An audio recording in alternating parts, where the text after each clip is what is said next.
नमः शिवाय। शिवजी सदा सहाय। ओम नमः शिवाय। गुरुजी सदा सहाय।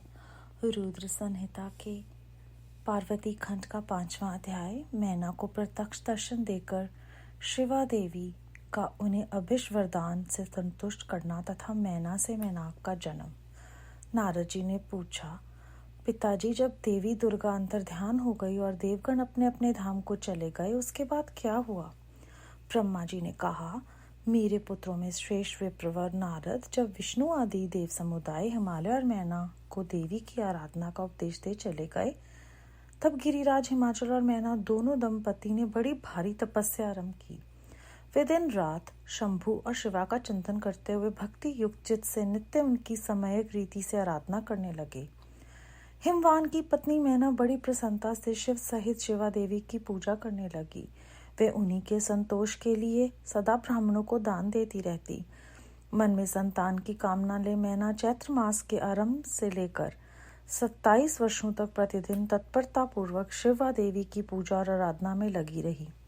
वे अष्टमी को उपवास करके नवमी को लड्डू, बल सामग्री, पिठी, खीर और गंध पुष्प आदि देवी को भेंट करती थी। गंगा के किनारे औषधि प्रस्थ में उमा की मिट्टी की मूर्ति बनाकर नाना प्रकार की वस्तुएं समर्पित करके उनकी पूजा करती थी। मैना देवी कभी निराहार रहती, कभी व्रत के नियम का पालन करती, कभी जल पीकर रहती और कभी हवा पीकर ही रह जाती थी। वे शुद्ध तेज से दमकती हुई दीप्तिमती मैना ने प्रेम पूर्वक शिवा में चित लगाए 27 वर्ष व्यतीत कर दिए। 27 वर्ष पूरे होने पर जगन्मयी शंकर कामिनी जगदम्बा उमा अत्यंत प्रसन्न हुई। मैना की उत्तम भक्ति से संतुष्ट हुए परमेश्वरी देवी उन पर अनुग्रह करने के लिए उनके सामने प्रकट हुई। तेजोमंडल के बीच में विराजमान तथा दिव्य अवयवों से संयुक्त उमा देवी प्रत्यक्ष दर्शन दे मैना से हंसती हुई बोली। देवी ने कहा, गिरिराज हिमालय की रानी महासाध्वी मैना, मैं तुम्हारी तपस्या से बहुत प्रसन्न हूँ। तुम्हारे मन में जो अभिलाषा हो उसे कहो। मैना, तुमने तपस्या, व्रत और समाधि के द्वारा जिस जिस वस्तु के लिए प्रार्थना की है वे सब मैं तुम्हें दूंगी। तब मैना ने प्रत्यक्ष प्रकट हुई कालिका देवी को देखकर प्रणाम किया और इस प्रकार कहा।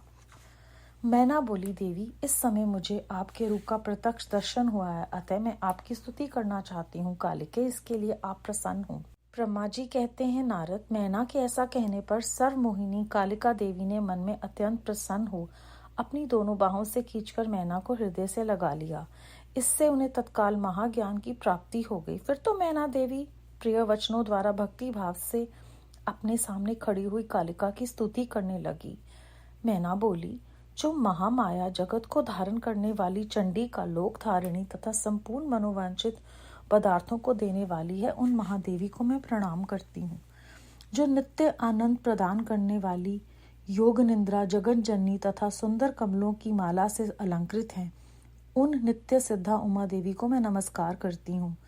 जो सबकी माता मही नित्य आनंदमयी भक्तों के शोक का नाश करने वाली तथा कल्प पर्यंत नारियों एवं प्राणियों की बुद्धि रूपिणी है, उन देवी को मैं प्रणाम करती हूँ। आप यतियों के अज्ञान में बंधन के नाश की हेतु भूता ब्रह्म विद्या हैं, फिर मुझ जैसी नारियां आपके प्रभाव का क्या वर्णन कर सकती हैं। अर्थवेद की जो हिंसा, मारण आदि प्रयोग हैं, वे आप ही हैं। देवी, आप मेरे अभिष्ट फल को सदा प्रदान कीजिए। भावहीन, आकार रहित तथा अदृश्य नित्यानित तंत्र मंत्राओं से आप ही पंचभूतों के समुदाय को संयुक्त करती हैं। आप ही उनकी शाश्वत शक्ति हैं।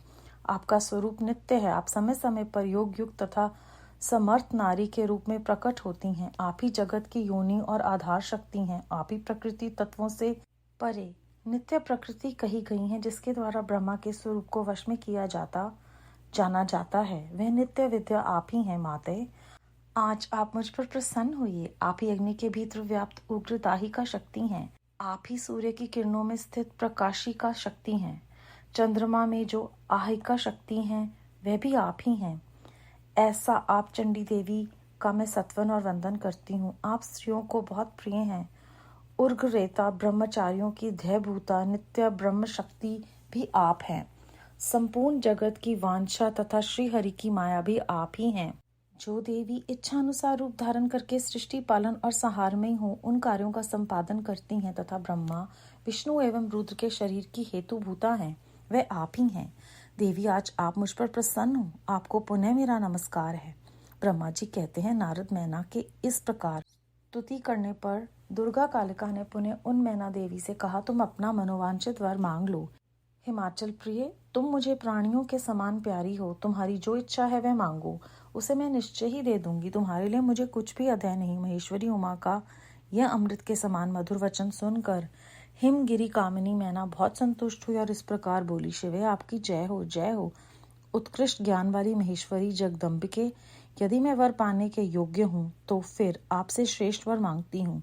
जगदम्बे, पहले तो मुझे 100 पुत्र हों, उनकी सबकी बड़ी आयु हो, वे बल पराक्रम से युक्त तथा रिद्धि सिद्धि से संपन्न हो। उन पुत्रों के पश्चात मेरी एक पुत्री हो जो स्वरूप और गुणों से सुशोभित होने वाली हो, वह दोनों कुलों को आनंद देने वाली तथा तीनों लोकों में पूजित हो। जगदम्बिके शिवे, आप ही देवताओं का कार्य सिद्ध करने के लिए मेरी पुत्री तथा रुद्र देवी की पत्नी होइए और तदनुसार लीला कीजिए।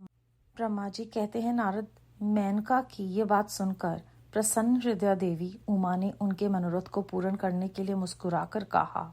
देवी बोली, पहले तुम्हें 100 बलवान पुत्र प्राप्त होंगे, उनमें भी एक सबसे अधिक बलवान और प्रधान होगा जो सबसे पहले उत्पन्न होगा।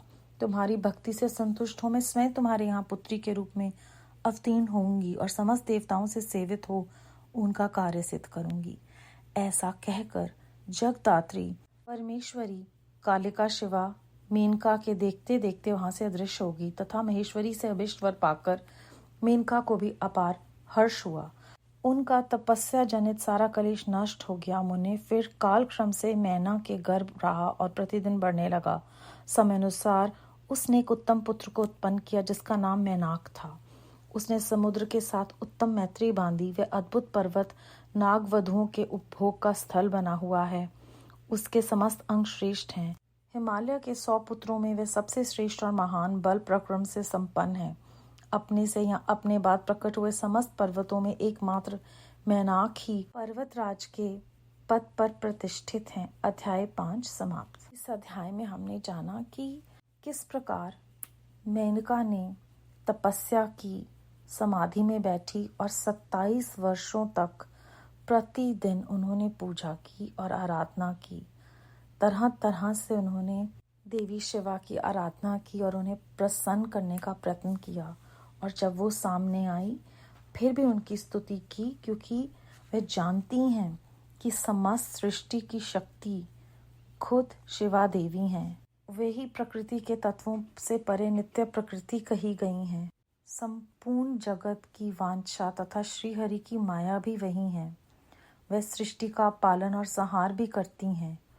और इस तरह से आप ही अगर मेरी पुत्री बनकर और रुद्रदेव की पत्नी बनेंगे तो देवताओं का जो कार्य है वो सिद्ध हो जाएगा। ऐसी स्तुति करती हैं जब, तो देवी प्रसन्न होकर उन्हें सब वरदान देती हैं कि आपके 100 पुत्र होंगे, मैं भी आपके गर्भ से जन्म लूंगी। और फिर वो वरदान देती हैं कि जो आपका सबसे बड़ा पुत्र होगा वो सबसे ज़्यादा बलवान और प्रधान होगा।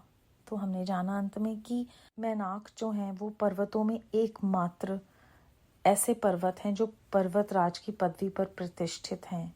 तो हमें इस अध्याय से प्रेरणा मिलती है कि केवल परमात्मा का नाम सिमरन, स्तुति, आराधना ही हमारे लिए एकमात्र विकल्प है इस संसार में अपने आप का उद्धार करने के लिए जो हमने ये मनुष्य जीवन लिया है। और सब्र की भी एक तरह से हमें प्रेरणा मिलती है, क्योंकि हमें यहाँ पर साफ लफ्जों में बताया है कि 27 वर्षों तक मेनका ने प्रतिदिन पूजा और आराधना की। तो हमें सही समय आने पर परमात्मा वही देते हैं जो हमारे लिए अच्छा है, और हमें वही करना चाहिए जो समस्त जगत के लिए अच्छा हो और सबका शुभ हो जिसमें। ओम नमः शिवाय। शिव जी सदा सहाय। ओम नमः शिवाय। गुरु जी सदा सहाय। बेअंत शुक्राना गुरु जी महाराज।